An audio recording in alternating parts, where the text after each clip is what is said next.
ആരോഗ്യമന്ത്രി വീണ ജോർജിന്റെ മുറ്റത്ത് റീത്ത് വെച്ച യൂത്ത് കോൺഗ്രസ് നേതാക്കളിൽ ഒരൊറ്റൊരുത്തന് നട്ടലുണ്ടായില്ല ഇന്നൊരു റീത്ത് സംഘടിപ്പിക്കാൻ. കാട്ടാക്കട മമാൽ മൾട്ടി സ്പെഷ്യാലിറ്റി ഹോസ്പിറ്റൽ ഒരു കോൺഗ്രസ് നേതാവിൻ്റെതായത് ആണ്. ആ ഒരൊറ്റ കാരണം കൊണ്ടാണ് ഇന്ന് തിരുവനന്തപുരം ചന്തയിൽ റീത്ത് തെരഞ്ഞിട്ട് ഒരൊറ്റ യൂത്ത് കോൺഗ്രസ് നേതാക്കൾക്ക് കിട്ടാത്തത്. രാഷ്ട്രീയ പകലിൽ ഞെട്ടിത്തരിക്കുകയാണ് കോൺഗ്രസിന്റെ നെറുകേടിൽ ഈ കേരള സംസ്ഥാനം.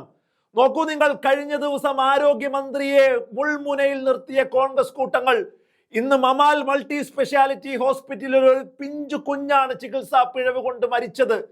കേരള പ്രദേശ് പ്രവാസി കോൺഗ്രസിന്റെ നേതാവായ LV അജയകുമാർ MD ആയി നിൽക്കുന്ന സ്ഥാപനമാണ്. എങ്ങനെയാണ് കോൺഗ്രസുകാർക്ക് പ്രതികരിക്കാൻ സാധിക്കുക?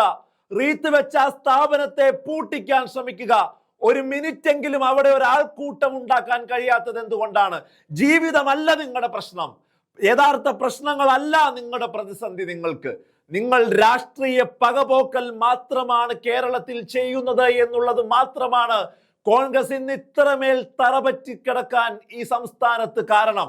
കഴിഞ്ഞ പകലിൽ കേരള രാഷ്ട്രീയത്തെ, ആരോഗ്യമന്ത്രിയെ മുൾമുനയിൽ നിർത്തിയ കോൺഗ്രസ് ഇന്ന് അവരുടെ നേതാവിന്റെ ഒരു ഹോസ്പിറ്റലിൽ ഒരു കുട്ടി മരിച്ചപ്പോൾ അത് അടക്കം പറഞ്ഞ് അവസാനിപ്പിക്കാനുള്ള തിടുക്കത്തിലായിരുന്നില്ലേ? ഈ കോൺഗ്രസിന്റെ ഏറ്റവും വലിയ നിലപാടില്ലായ്മയാണ് ഇവിടെ പുറത്തു വരുന്നത്. ഒരൊറ്റ കോൺഗ്രസ് നേതാവ് പോലും പ്രതികരിക്കാത്ത ഒരു രാഷ്ട്രീയ പകലായി ഇത് മാറിയിരിക്കുന്നു എന്നുള്ളതാണ്.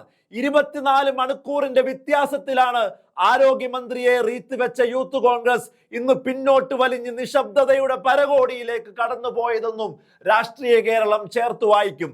OJ ജനീഷ് കുമാർ എന്ന യൂത്ത് കോൺഗ്രസ് നേതാവിനെ തലസ്ഥാന നഗരിയിൽ കാണാനില്ല എന്ന ബോർഡ് എഴുതി വെക്കേണ്ട അവസ്ഥയിലേക്ക് ഒരു 24 മണിക്കൂർ കൊണ്ട് മാറി മറിഞ്ഞതാണ് കോൺഗ്രസ് രാഷ്ട്രീയത്തിന്റെ യഥാർത്ഥ ദൃഷ്ടാന്തം എന്നുകൂടി നമുക്ക് ചേർത്ത് വായിക്കേണ്ടി വരും.